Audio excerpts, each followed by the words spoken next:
네, 베드로전서 2장 21절부터 25절까지 한 절씩 교독하시고 마지막 절 함께 읽겠습니다.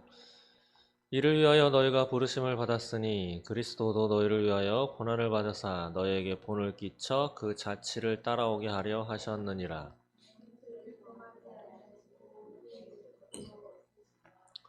욕을 당하시되 맞대어 욕하지 아니하시고 고난을 당하시되 위협하지 아니하시고 오직 공의로 심판하시는 이에게 부탁하시며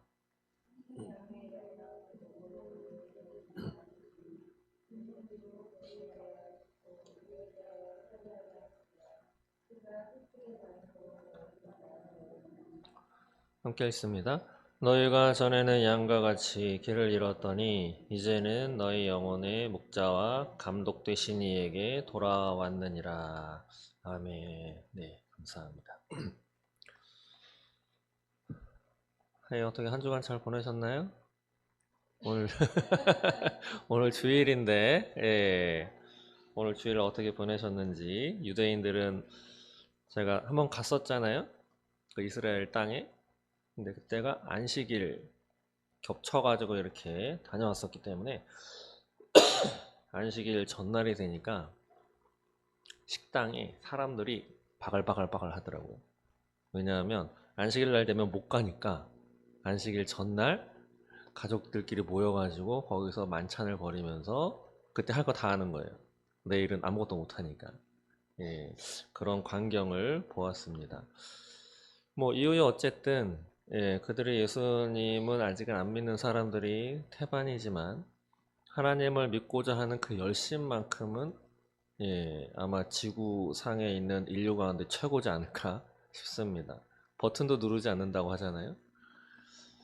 근데 그 가운데는 좀 무서운 말도 있긴 있습니다. 뭐냐면 거기서 이제 가이드 하시는 분, 구약을 전공하시면서 저희 가이드를 했는데 그분이 이제 이스라엘에서 사시는 거죠. 아이도 둘 낳고 이렇게 사시는데 그분이 이제 유대인 친구를 사귀었어요. 그래서 유대인이 자기 집에 거의 초대를 안 하는데 웬만하면 왜냐하면 먹는 음식도 다르고 그 정결 규례라고 해가지고 돼지고기는 절대 안 됩니다. 예. 그리고 상대방이 무언가 싸가지고 오거나 같이 먹으면 상대방이 먹는 음식과 자, 그 유대인이 먹는 그런 음식 종류에 이게 율법에 배치되는 것들이 있을지 모르기 때문에 소세지가 안 좋다고 하죠. 좋은 소세지도 물론 있어요. 근데 소세지를 믿지 못한다라고 하는 이유 중에 하나는 그거죠. 다 갈아가지고 만들잖아요.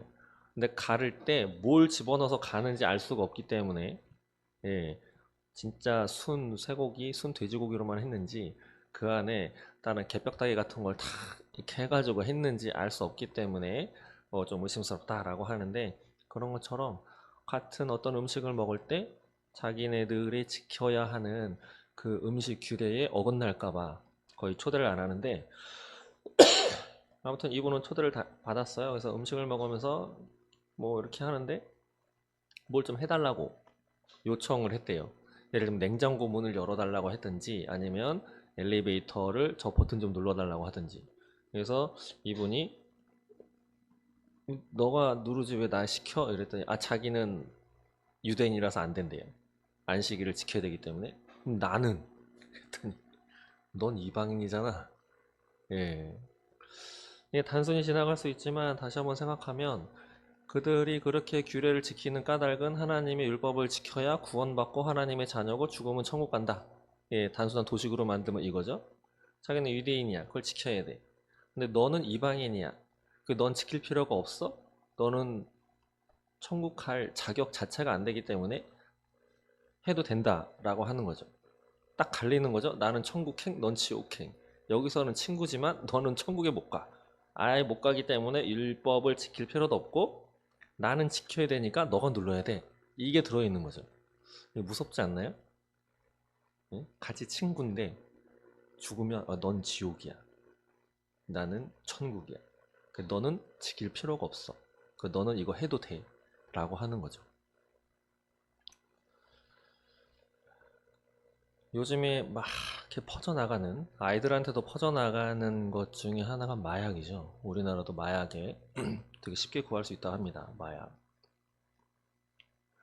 어, 그런 거죠. 우리는 선택받은 민족이기 때문에 이 땅에서도 잘 살아야 돼. 그 마약을 먹으면 안 돼. 근데 너는 해도 돼. 너는 막 살아도 되니까. 뭐 이런 거랑 똑같은 거잖아요. 천국행, 지옥행. 그 얘기를 처음에 이렇게 듣는데 좀 섬뜩하기도 하고 그네들의 생각이 와 진짜 완전 다르구나 라고 하는 걸 한번 생각해 본 때였습니다. 오늘 제목은 그리스도가 하신 일 첫 번째 시간 가운데 그리스도의 죽음에 대해서 한번 살펴보는 시간입니다. 오후 예배 때는 존 스토트 돌아가셨죠. 이 목사님 신학자이기도 하고 이분이 지은 책이 기독교의 기본 진리라고 해서 이 책을 통해서 많은 사람들이 교회를 다니고 있지만 하나님을 만나지 못하고 예수를 체험하지 못했었던 많은 사람들이 이제서야 왜 믿게 되는지 예수님이 누군지 깨닫게 되었습니다. 라고 많은 간증들과 그런 것들이 있다라고 해서 이 책을 가지고 이제 말씀과 은혜를 나누려고 합니다. 그 가운데 오늘은 우리 그리스도라고 하면 예수님이죠. 예수님이 하신 일 가운데 두 개가 있습니다. 하나는 죽음, 하나는 구원. 그 가운데 이제 죽음에 대해서 오늘 살펴보려고 합니다. 예수님이 죽으셨었다라고 하는 것을 믿으시나요? 예? 안 믿어도 죽었겠죠? 사람으로 태어났으니까. 예, 지구상에 한 사람도 죽음을 경험하지 않는 사람은 한 사람도 없습니다. 근데 우리는 죽음은 다 경험하지만 다시 살아나는 것을 경험했다라고 하는 사람은 예, 나사로도 있지만 나사로는 다시 죽었죠. 근데 유일한 한 분이 있죠. 그분이 예수. 그래서 우리는 그 예수를 믿는 거죠. 만약에 열심히 살고 다 좋은데 죽고 나면 끝이야 라고 하면 그게 무슨 소용이 있겠습니까? 지금 살아온 시절은 다 다르죠. 연수가. 저 뒤에 있는 꼬맹이 아이들은 뭐 5년, 6년, 7년을 살았고 뭐 저희들은 20년, 30년, 40년을 지나서 50년, 뭐 60년 이렇게 다들 살아온 연수가 다른데 살아온 연수가 많다고 해서 충만하게, 풍만하게 오래 살았다라고 느껴지시나요? 아니면 한순간에 훅 지나갔다고 느껴지시나요? 예, 아마 훅 지나갔을 겁니다. 어느 날 뒤돌아보니 20대가 되었고, 한참 뭔가 할 수 있었을 것 같은데, 이런저런 고민하다가, 왜 내 인생이 이렇게 안 풀려? 그러다 돌아보니 30대가 되어 있고, 어느 날 기쁨으로 자녀를 잉태해가지고 자녀가 태어났는데, 뭐, 기르는 게 즐겁기도 하지만, 육신적으로 어려움도 있죠. 그러다가 어느 날 봤더니 아이가 이만큼 커 있고 그만큼 우리들은 또 나이를 들어서 늙어가 있고 인식하지 못하지만 시간은 진짜 쏘아놓은 화살처럼 슉슉슉슉 지나갔습니다. 지금 80세이신 분은 우리가 느꼈던 시간보다 더 길게 느끼실까요? 만약에 40대까지 사셨다고 가정을 하면 80대를 살아가고 계신 분들은 두 배를 사신 거잖아요. 그건 두 배를 느끼고 계실까요? 와, 두 배 살았어. 개인적으로 시간을 아닐 겁니다. 그분들도 30대, 40대를 살아가고 있는 사람들과 마찬가지로 어느 날 보니까 80이야. 어느 날 보니까 90이야. 이렇게 느낄 겁니다. 그렇다고 한다면 우리 앞에 다가오는 죽음이라고 하는 것은 코앞이다 라고 해도 틀리지 않을 겁니다. 우리가 예수를 왜 믿느냐? 죽음을 해결할 수 있으니까 믿는 겁니다. 죽음을. 혹시 죽음을 해결하실 수 있는 분? 난 죽었다가 다시 살 수 있어. 라고. 아무도 없습니다. 아무도 성공한 사례가 없고, 그러나 지금 공상과학처럼 들리긴 하시겠지만, 과학의 힘으로 영원히 살려고 많이 애쓰고 있는, 부류의 사람들이 있죠. 돈을 엄청 들이면서 과학 기술을 힘입어서 예, 컴퓨터에다가 자신의 기억을 다 심어서 그렇게 영상하려고 하는 사람들도 있고, 실제로 냉동 인간이 되어서 과학 기술이 엄청 발전해서 늙지 않는 실체가 개발됐을 때 자신은 그것을 잊겠다라고 해서 냉동 인간으로 들어가 있는 사람들의 이야기도 공공연하게 전해지고 있습니다. 그러나 성경은 분명히 이야기합니다. 모든 사람은 죽습니다. 그 이유는 죄 때문에 라고 이야기를 하죠. 그러나 우리 기독교는 구원의 종교입니다.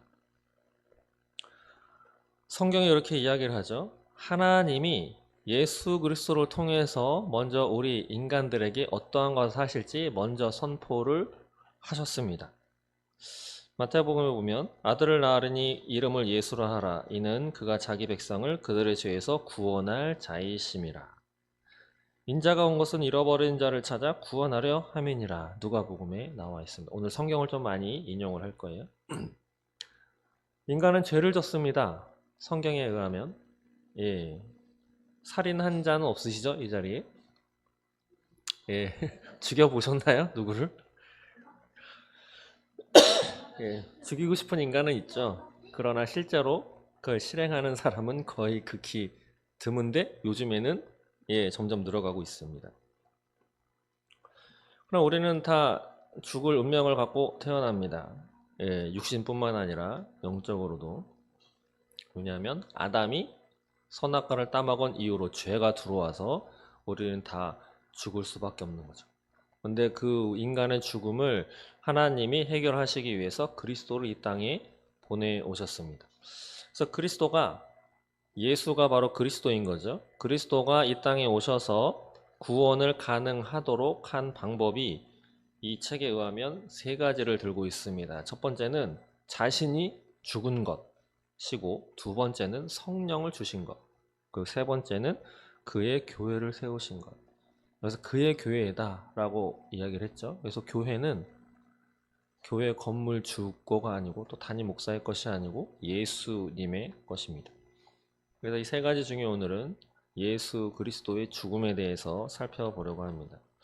바울은 예수님이 하신 일, 하나님이 하신 일을 이렇게 표현합니다. 화목하게 하는 직분으로, 또 화목하게 하시는 말씀으로, 화목이라고 하는 단어를 썼는데, 화목은 다 아시죠? 화목, 친하게 지내는 것. 이 책에서 말하는 화목은 이렇게 정의하고 있습니다. 서로 갈등하고 있는 두 편이 하나로 되는 행위, 또 그 하나됨을 표현하고 향유하는 상태. 좀 어렵죠? 예. 나누어진 두 부류가 하나가 되는 것이 화목이다 라고 하는 거죠. 그런데 그 화목하게 하신 이는 그리스도냐?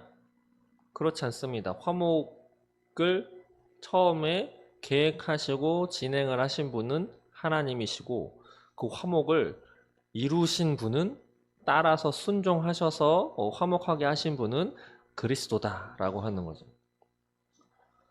고린도후서 5장 18절 19절에 이렇게 말씀합니다. 모든 것이 하나님께로서 났으며 그가 그리스도로 말미암아 우리를 자기와 화목하게 하시고, 여기에 주어는 하나님이죠. 19절에는 하나님께서 그리스도 안에 계시사 세상을 자기와 화목하게 하시며 라고 말씀하고 있습니다. 그래서 십자가에서 죽으신 예수님을 통해서 이루신 것은 영원하신 하나님의 뜻 가운데 이루어진 것이다 라고 하는 겁니다. 그래서 하나님과의 화해는 거저 주어진 것이죠. 값없이 선물로. 그래서 누구나 다 향유할 수 있습니다. 죄와 십자가에 대해서 비교를 해놨는데, 죄는 분리를 낳았지만 십자가는 화평을 낳았습니다. 죄는 하나님과 인간 사이에 큰 간격을 벌려놓았지만 십자가는 하나님과 인간을 연결하는 다리를, 그리고 죄는 하나님과 인간의 교제를 끊어버렸는데 십자가는 그것을 회복시켰습니다. 죄와 십자가는 완전히 다른, 반대되는 것이죠. 예수님이 십자가에서 죽으신 사건은 성경에서 빼놓으면 성경은 없는 거나 마찬가지죠. 그래서 성경의 중심 사건은 예수님의 십자가 사건인데, 과연 십자가가 필요한가? 예. 여러분들 어떻게 생각하십니까? 십자가가 필요하십니까? 예. 십자가는 성경의 중심입니다. 예. 그런데 이것이 구약에서는 제사 드리는 것으로 나타나 있고, 많은 예언자들과 시편을 쓴 시편 기자들은 또 그리스도의 고난을 이야기를 했는데, 구약에서는 종교를 행위를 제사를 드리는 것으로 했죠. 예, 짐승을 잡아서 죽여서 그 피를 뿌리고 했는데, 유대인들은 그 제사를 언제 어떻게 드렸냐면, 예, 꽤 많더라고요. 번제, 소제, 감사제, 속죄제, 속건제, 관제, 이렇게 종류가 많아요. 그리고 우리는 보통 주일날 예배드리죠. 그리고 좀 더 신앙이 괜찮다, 그럼 새벽 예배, 수요 예배, 금요 철회 예배, 뭐 특별 새벽 기도회 뭐 이렇게 나오는데, 유대인들은 매일, 매주, 매월, 매년 이렇게 제사를 드렸다고 합니다. 아침 저녁으로 매일도 드렸어요. 상번제라고 해가지고. 그래서 어떤 분이 이것을 다 한번 조사해 봤더니, 이들의 삶은 제사 지내는 것으로 시작해서 제사 지내는 것으로 끝나요. 제사 지내려면 한 번에 금방 되나요? 지금 예배 준비하는 것도 지금 시대에도 약 한 1시간 전 설교 준비하는 거 빼고 그 정도 시간이 되는데, 제사를 지내려면 짐승을 갖고 와야 되고 짐승을 죽여야 되고, 예, 소 잡는 게 쉽나요? 그리고 성경을 보시면 소를 갖고 온 사람이 직접 잡아 죽여야 됩니다. 피를 다 튀어야 되고. 그러니까 하루 종일 제사만 지내다가 마는 거죠. 히브리서 9장에는 이런 말씀이 있습니다. 피 흘림이 없은즉 사함이 없느니라. 그래서 구약 성경에 나오는 유대인들의 구약 제사 율법은 이것을 확실하게 알게 해주는 거죠. 죄를 용서받으려면 피를 흘려야 한다는 것. 왜냐하면 제사 지낼 때마다 자신들이 가져온 순양, 숫염소, 비둘기 이것들을 반으로 쪼개고 각을 떠서 피를 흘리고 불로 태워서 없애야 되기 때문에. 그런데 예언자들과 시편 기자들은 그리스도의 고난을 예언을 많이 했습니다. 다니엘서, 이사야서 이런 데도 많이 했는데, 이사야서 53장을 보면 이렇게 기록하죠. 그는 여호와의 고난을 당하는 종으로 멸시받고 질고를 하는 자이며, 다른 사람의 허물을 위해 찔리고 다른 사람의 죄악을 위해 상하며 도수장으로 끌려가는 양처럼 끌려갔고 많은 사람의 죄를 졌다고 묘사하고 있습니다.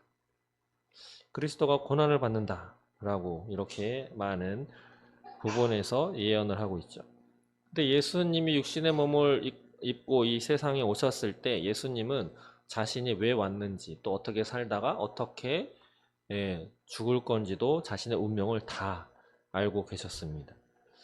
그래서 예수님은 자신의 제자들에게 이렇게 말씀을 많이 했죠. 인자가 많은 고난을 받을 것이다. 또 나는 받을 세례가 있다. 라고도 말씀하시고, 또 아직 내 때가 이르지 않았어. 라고도 말씀하셨는데, 십자가 사건 직전에 체포를 당했죠. 예. 가룟 유다가 다가와서 입맞춤을 하는 것으로 신호를 해서 군사들이 와가지고 이제 체포를 갔는데, 그 직전에 예수님은 자신의 때를 알았습니다. 바로 잡아서 죽임을 당해야 할 때. 아버지여 때가 이르렀사오니 라고도 기도를 했습니다. 그리고 내가 이를 위하여 이때에 왔나이다. 아버지여 아버지의 이름을 영광스럽게 하옵소서. 요한복음 12장에 보시면 예수님이 이런 기도를 드렸죠. 복음서라고 하면 사복음서, 마태, 마가, 누가, 요한 복음을 말씀하고 있는데, 그 복음서의 대다수의 많은 분량이 예수 그리스도의 마지막 주간, 그러니까 죽는 그 내용이 많이 있습니다. 마태복음은 40%, 마가복음은 60%, 누가복음은 33%, 요한복음은 절반, 50%나 되는 분량을 예수님이 십자가 고난을 당하시고 십자가 위에서 돌아가신 이 사건을 대다수 이야기를 하고 있죠.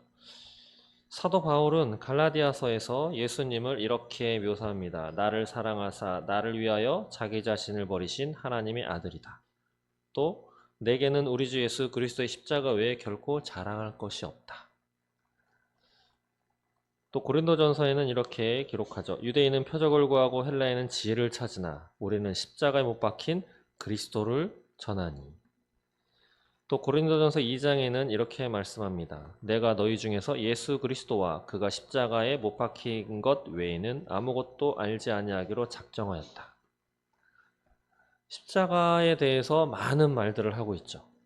또 히브리서에는 9장 26절에 자기를 단번에 제물로 드려 죄를 없이 하시려고 세상 끝에 나타나셨느니라 고 소개하고 있고, 요한계시록에는 일찍이 죽임을 당한 어린 양이라는 표현을 계시록 5장에 2번이나 하고 있습니다.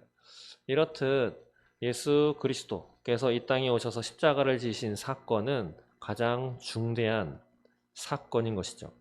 그래서 우리 기독교 신앙, 하나님을 믿는, 또 예배를 드리는 나는 기독교인이야 라고 한다면 바로 십자가에 못 박힌 그리스도를 믿는 신앙이 바로 기독교 신앙이다 라고 말할 수 있을 것입니다. 그럼 여기서 십자가는 도대체 어떤 의미가 있는가? 십자가. 여러분들은 십자가의 의미를 어떻게 생각하고 계십니까? 예, 차에도 많이 걸려있고 목걸이도 많이 하고 다니죠. 어떤 분들은 차에다 십자가를 거는 이유가 사고 방지하기 위해서. 예, 십자가 달고 다니면 하나님이 천사를 보내주셔서 사고 나지 않게 해주실 것을 믿는다 라고도 하고, 또 조금 또 성숙된 분 같은데 그분은 십자가를 다는 이유가 십자가를 달면 내가 욕을 덜 하기 때문에. 예, 누가 끼어들었어요? 순간적으로 욕이 확 튀어나오려고 하는데 십자가가 보이면 입을 좀 이렇게, 예, 십자가를 보이면서 욕을 하고 싸움박질 할 수는 없잖아요. 그런 분도 봤습니다. 여러분들에게는 십자가가 어떤 의미이십니까? 아마 십자가의 의미를 100% 안다라고 하는 사람은 아무도 없을 겁니다. 왜냐하면 성경도 그렇게 이야기하고 있어요. 고린도전서 13장 12절에 보면 이렇게 말씀합니다. 우리가 이제는 거울로 보는 것 같이 희미하나 그때에는 얼굴과 얼굴을 대하여 볼 것이요. 지금은 내가 부분적으로 아나 그때에는 주께서 나를 아시는 것 같이 내가 온전히 알리라. 지금은 거울로 보는 것 같이 희미하나, 근데 지금 2024년도를 살아가는 우리들에게는 거울로 보는데 왜 희미하지? 거울이 뭐 깨졌나? 흐릿하나? 라고 생각을 하시겠지만, 이 당시에 나와 있는 거울과 지금의 거울은 완전히 다릅니다. 이 당시에는 청동이라고 하죠. 그 청동을 반질반질하게 막 문질러서 반짝반짝하게 해서 거기다가 얼굴을 비치는 겁니다. 그러니까 지금의 거울처럼, 예, 잘 안 보이죠. 깨끗하게. 약간 흐릿하게 그렇게 보이는 겁니다. 그러니까 지금은 하나님을 거울로 보는 것처럼 흐릿하게 보이지만 나중에 하나님의 때가 왔을 때, 마지막 그 때가 왔을 때는 온전히 알리라. 그렇기 때문에 십자가의 의미도 온전히 아는 것은 거의 불가능합니다. 그러나 언젠가는 알 수 있겠죠. 십자가의 의미, 베드로가 이야기하고 있는 그 십자가의 의미를 한번 살펴보자면 두 가지로 요약할 수 있는데, 하나는 예수님께서 우리에게 본을 보여주시기 위해서 죽으셨다라고 하는 것이 한 가지 있고, 두 번째로는 십자가에서 예수님이 우리의 죄를 담당한 자로 죽으셨다라고 하는 겁니다.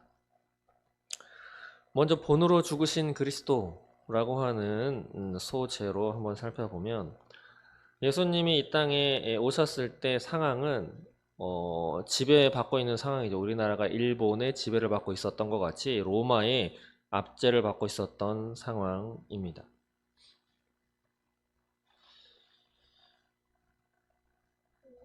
그럴 때 많은 고난을 많이 받았겠죠. 예, 우리도 일제시대 때 우리 선진들이 애매하게 또 억울하게 죽임도 많이 당하고 지나가다가 그냥, 예, 애매하게 죽기도 하고 많은 고난을 받았는데, 예수님께서는 어떻게 말씀하셨느냐? 의를 위해서 고난받고 그리스도의 이름을 위해 치욕을 감수하라고 베드로서를 통해서 이야기하고 있습니다. 그리고 또 억울한 고난을 인내로 참는 것이 하나님이 칭찬하시는 것이다 라고도 말씀했는데, 베드로전서 2장 21절에 그리스도도 너희를 위하여 고난을 받으사 너에게 본을 끼쳐 그 자취를 따라오게 하려 하셨느니라 라고 기록하고 있습니다. 그리스도 예수께서 고난을 받으셨는데 누구를 위하여? 바로 우리들을 위해서 고난을 받으셨습니다. 근데 그 이유가 뭐냐? 우리에게, 여러분들에게 본이 되어서 그 자취를 따라오게 하려고 그렇게 죄를 담당하시고 고난을 당하셨다라고 하는 거죠.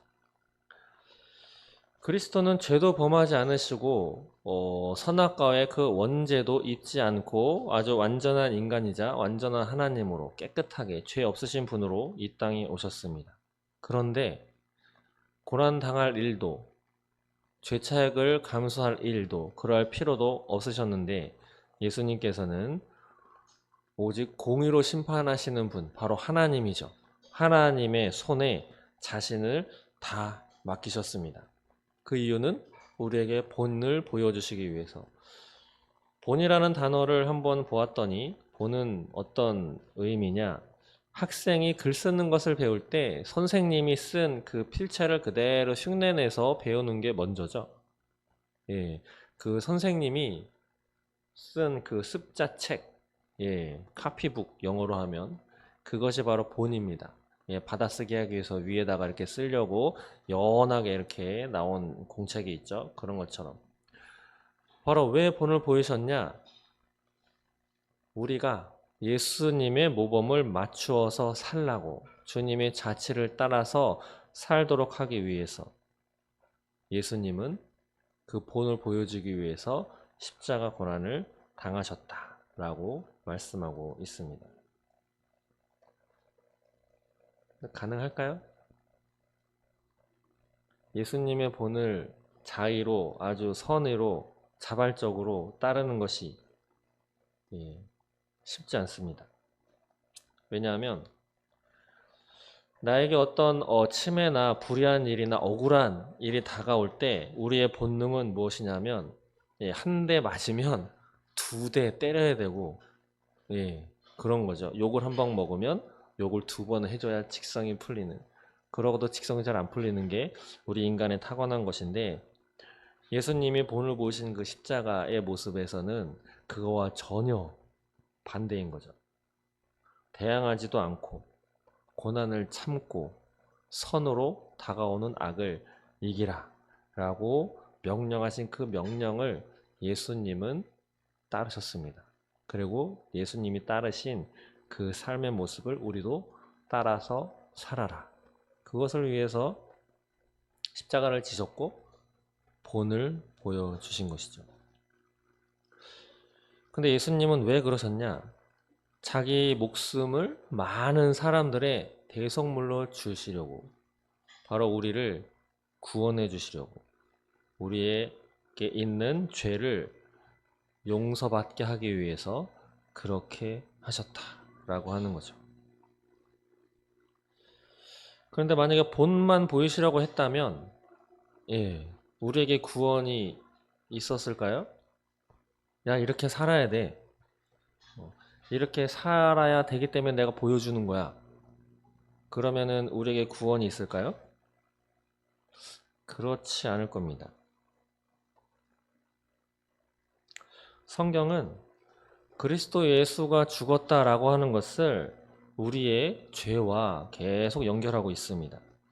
성경을 읽어드리면 고린도전서 15장 3절에 성경대로 그리스도께서 우리 죄를 위하여 죽으시고, 베드로전서 3장 18절은 그리스도께서 단번에 죄를 위하여 죽으사, 요한일서 3장 5절은 그가 우리 죄를 없애려고 나타나신 것을 너희가 아나니. 그러니까 예수님께서 본을 보이시려고 죽으신 것은 맞지만 또 그 의미에는 우리 죄 때문에 죽으셨다라고 성경은 계속 이야기를 하고 있습니다. 그래서 두 번째로 우리 죄를 지고 죽으신 그리스도라고 소 제목을 볼 수 있는데, 아까 본문으로 삼았던 베드로전서 2장 24절에는 친히 나무에 달려 그 몸으로 우리 죄를 담당하셨다라고 말씀하고 있습니다. 근데 여기서 보면 한 가지 생각할 수 있는 게 그거죠. 이 땅에서도 죄를 지었어요. 그러면 교도소, 소위 깜빵에 누가 가나요? 죄를 지은 사람이 가나요? 죄 지은 사람 옆에 있는 사람이 가나요? 죄 지은 사람이 가죠. 입증이 다 되면. 그런데 방금 읽어드린 베드로전서 2장 24절에 친히 나무에 달려 그 몸으로 우리 죄를 담당하셨다. 자신의 죄를 담당한 게 아니고 우리 죄를 담당하셨다라고 이야기를 하고 있습니다. 그러니까 좀 쉽게 풀자면 죄 지은 놈은 따로 있는데 그 죄값을 치른 분은 따로 있다라고 하는 거죠. 저놈이 죄를 졌는데 옆에 있던 예수가 그 죄값을 치렀다라고 하는 거죠. 좀 이상하지 않나요? 성경에 보시면 레위기나 민수기에 범법자, 하나님의 법을 어긴 자는 그는 죄를 담당할 것이다. 예. 죄를 지은 그 사람이 자신이 죄를 담당해야 한다라고 이야기를 하고 있습니다. 그러면 다른 사람이 대신 담당하는 것은 이 말씀에 어긋나는 거죠. 그러나 성경에 다른 말씀도 있습니다. 결혼하기 전에 여자나 결혼한 여자가 하나님한테 만약에 서원을 해요. 근데 그 서원은 여자이기 때문에 그 아버지나 결혼하지 않았으면 그 아버지, 결혼했다고 하면 그 남편이 그것을 허락해야 그 서원이 효과가 있고 성립이 된다고 합니다. 그런데 그 남편 된 사람이 아내가 했던 그 서원을 들었어요. 그랬는데 그것을 취소하지 않으면 그걸 지켜야 되는 거죠. 그 서원을. 근데 그 서원을 지키지 못했어. 그러면 죄를 짓는 거죠. 하나님 앞에 서원한 건 반드시 지켜야 되는데, 그러면 그 죄값을 누가 담당하냐? 성경에 보시면 민수기 3장 15절에 그가 아내의 죄를 담당할 것이니라. 남편이 대신 그 죄값을 치러야 된다 라고 이야기를 하고 있습니다. 예레미야 애가 5장 7절에는 이런 말씀도 있어요. 우리의 조상들은 범죄하고 없어졌으며 우리는 그들의 죄악을 담당하였나이다. 죄는 우리의 조상들이 졌는데 그 죄악을 조상들은 사라졌기 때문에 우리가 그들의 죄악을 담당했습니다 라고 이렇게 말씀하고 있죠.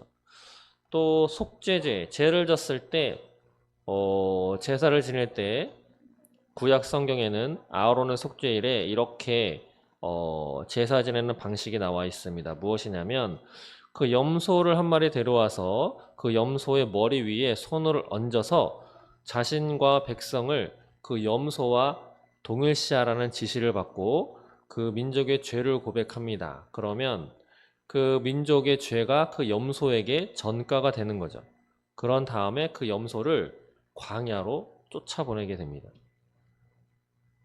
레위기 16장 22절에 이렇게 말씀해요. 염소가 그들의 모든 불의를 지고 접근하기 어려운 땅에 이르거든 그는 그 염소를 광야에 놓을지니라. 그러니까 염소한테 그 사람의 죄를 전가시킨 다음에 광야로 보내버리는 거죠. 이렇게 죄는 A가 졌는데 그 죄값은 B가 지도록 하는 것이 하나님의 말씀에 어긋난 것은 아니다라고 하는 거죠. 그런데 히브리서 10장 4절에 보면 황소와 염소의 피가 능히 죄를 없이 하지 못하느니라.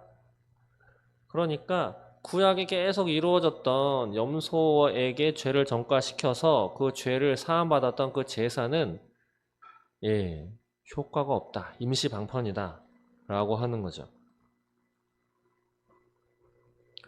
이것을 해결하기 위해서 예수가 십자가에서 죄를 담당한 것입니다. 성경은 이렇게 말씀하죠. 우리는 다 양 같아서 그릇 행했다. 그러나 우리의 허물로 인해서 찔리고 우리의 죄악을 인하여 그는 상하셨다. 그가 징계를 받음으로 우리가 평화를 누리고 그가 채찍에 맞음으로 우리가 나음을 입었도다. 오랜 시간이 지나서 예수님이 이 땅에 오셨습니다. 요한복음에서 요한은 이렇게 말씀하죠.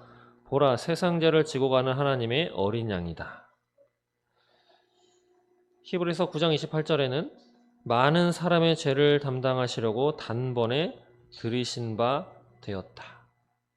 성경을 통해서 알 수 있는 것은 예수님은 이 땅에 육신이 되어서 오셨을 뿐 아니라 십자가 위에서 친히 죄가 되셨습니다. 누구 때문에?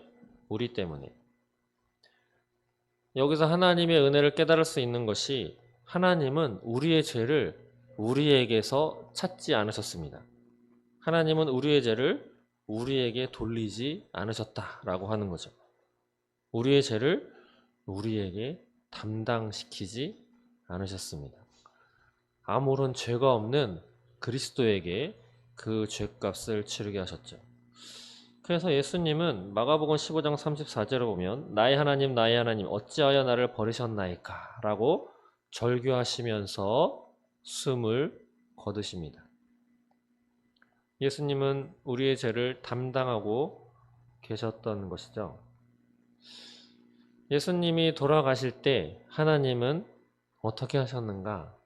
하나님은 예수님으로부터 얼굴을 돌리셨습니다. 예수님은 하나님으로부터 철저하게 버림을 받으셨죠. 그 까닭은 우리의 죄 때문입니다. 우리의 죄가 예수님과 하나님을 반으로 딱 갈라서 가로막게 만든 것입니다.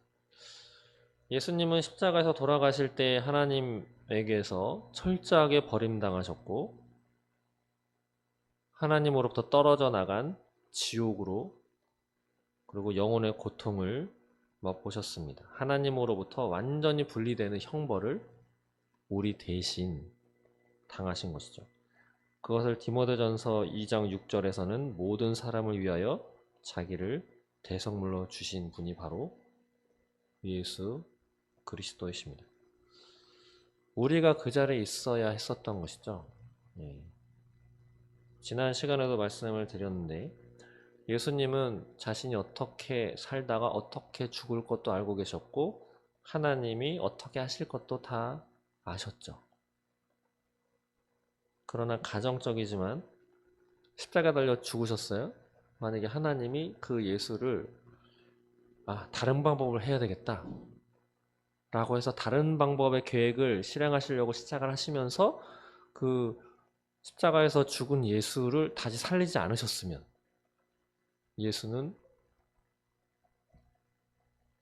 부활하지 못했었죠. 그것을 감내한 분이 바로 예수다라고 하는 겁니다. 우리가 당했어야 할 것을. 예수님께서는 대성물로 주셔서 또 이렇게 말씀하셨습니다. 요한복음 19장 3절에 보면 내가 다 이루었다. 무엇을 다 이루었다고 말씀하셨을까요? 바로 저 여러분의 구원입니다. 자, 가끔 하는 말인데 심장이 뛰시죠? 잘 모르세요? 심장 뛰고 계신지? 한번 만져보세요. 심장 뛰고 있나?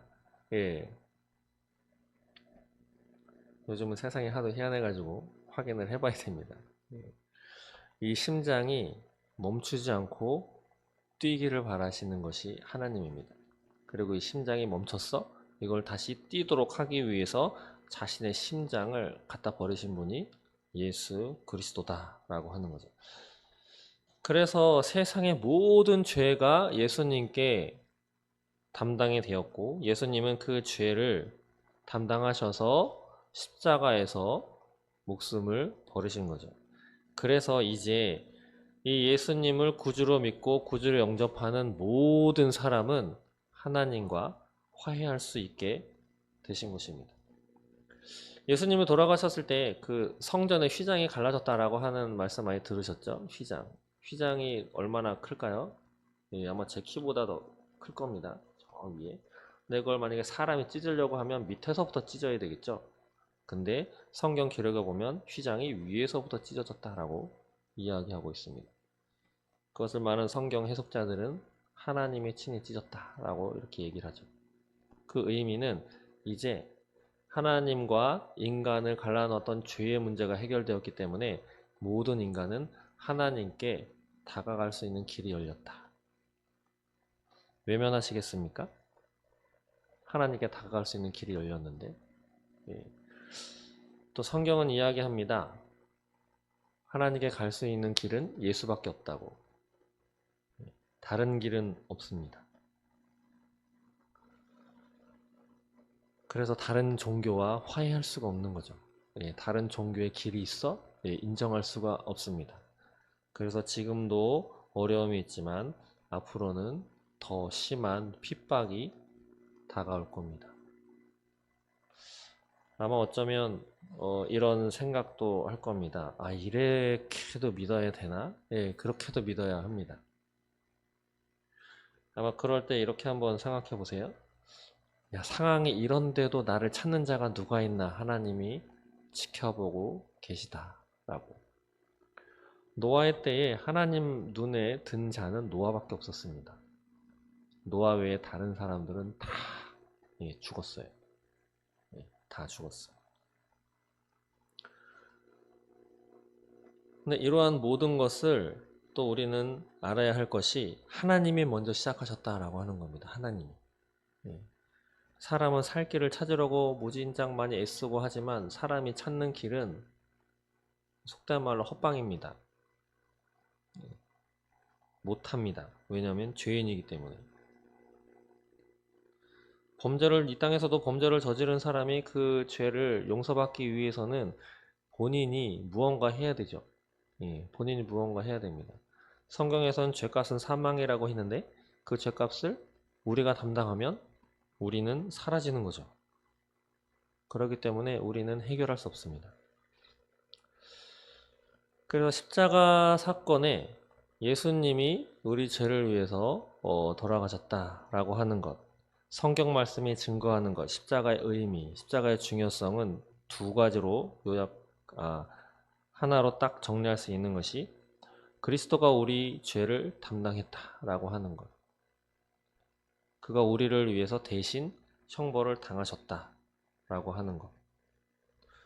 죄를 지은 우리에게 임해야 할 저주를 예수님이 대신 짊어지셨다라고 하는 것이죠.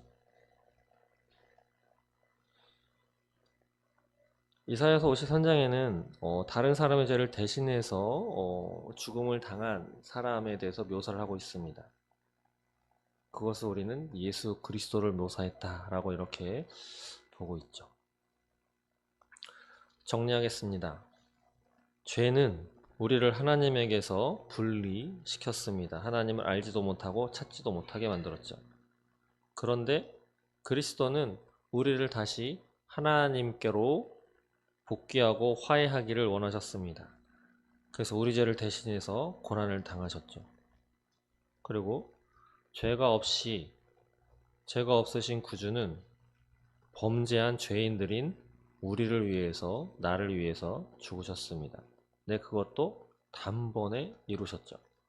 여기에는 다시는 반복할 필요도, 더 보충할 필요도 아무것도 없습니다. 그냥 그것만 받아들이면 되는 거죠. 그런데 많은 사람들이 교회를 다니고 예수를 믿는다 라고 하는 많은 사람들 가운데 또 상당수는 내가 무언가 더 해야지 라고 하는 생각을 또 많이 갖습니다. 소위 그런 거죠. 담배 끊어야지 교회 가죠.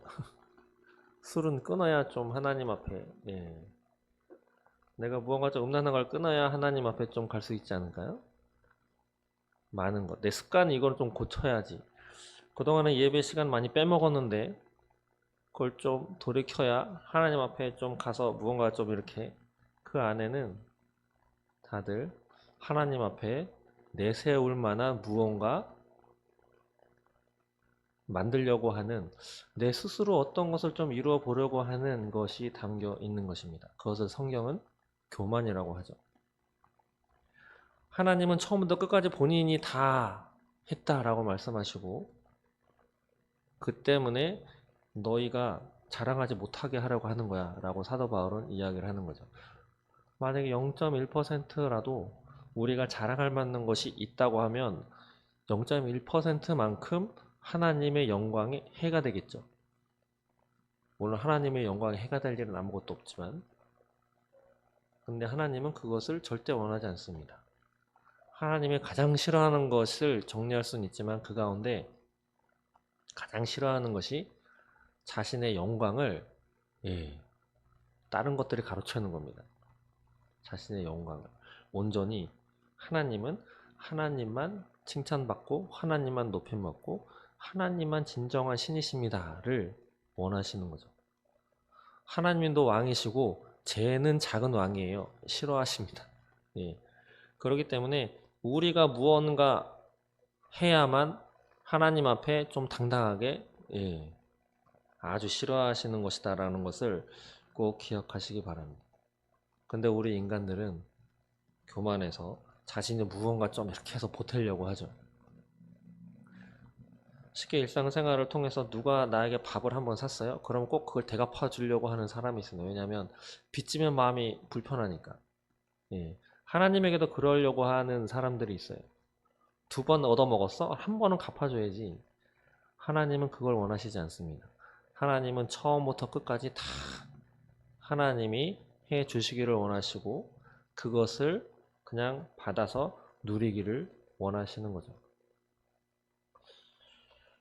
그래서 이 십자가의 메시지는 지금도 지혜로운 자들에게는 미련한 것이고 자기 의를 주장하는 자들에게는 거리끼는 것이다 라고 말씀한 고린도전서 1장 23절 말씀처럼 자기 의를 주장하는 사람들에게는 십자가는 다가설 수 없습니다.